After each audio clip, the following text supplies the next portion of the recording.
આજે પ્રધાનમંત્રી નરેન્દ્ર મોદીનો જન્મદિવસ છે। મુખ્યમંત્રી ભૂપેન્દ્ર પટેલે પ્રધાનમંત્રીને જન્મદિવસની શુભકામનાઓ પાઠવી છે। સીએમ ભૂપેન્દ્ર પટેલે રાજભવનમાં પીએમ સાથે મુલાકાત કરી હતી અને મુખ્યમંત્રીએ ટ્વીટના માધ્યમથી પીએમને શુભેચ્છાઓ પાઠવી હતી। શુભકામનાઓ પાઠવતા મુખ્યમંત્રીએ લખ્યું છે કે વિશ્વના સર્વાધિક લોકપ્રિય રાજનેતા વિકસિત ભારતના સ્વપ્નદ્રષ્ટાને જન્મદિવસની શુભેચ્છા।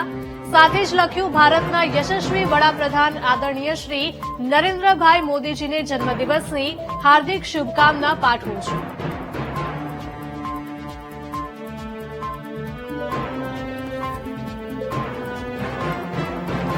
તો આજે પીએમનો જન્મદિવસ છે। દેશવાસીઓ તેમને અભિનંદન પાઠવી રહ્યા છે। ત્યારે મુખ્યમંત્રી ભૂપેન્દ્ર પટેલે પ્રધાનમંત્રીને જન્મદિવસની શુભેચ્છા પાઠવી છે। સીએમ ભૂપેન્દ્ર પટેલે રાજભવનમાં પીએમ સાથે મુલાકાત કરી હતી અને મુખ્યમંત્રીએ ટ્વીટના મારફતે પીએમને શુભકામનાઓ પાઠવી હતી।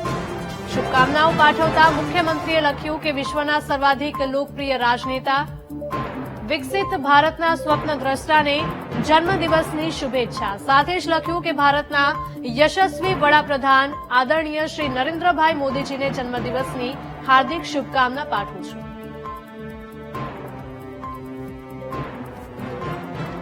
આજે નરેન્દ્ર મોદીનો જન્મદિવસ છે અને દુનિયાભરના લોકો તેમને શુભેચ્છાઓ પાઠવી રહ્યા છે। આ સાથે જ મુખ્યમંત્રીએ પણ તેમને જન્મદિવસની શુભેચ્છાઓ પાઠવી છે। સીએમ ભૂપેન્દ્ર પટેલે રાજભવનના પીએમ સાથે પણ મુલાકાત કરી હતી અને મુખ્યમંત્રીએ ટ્વીટરના મારફતે પીએમને શુભકામનાઓ પાઠવી।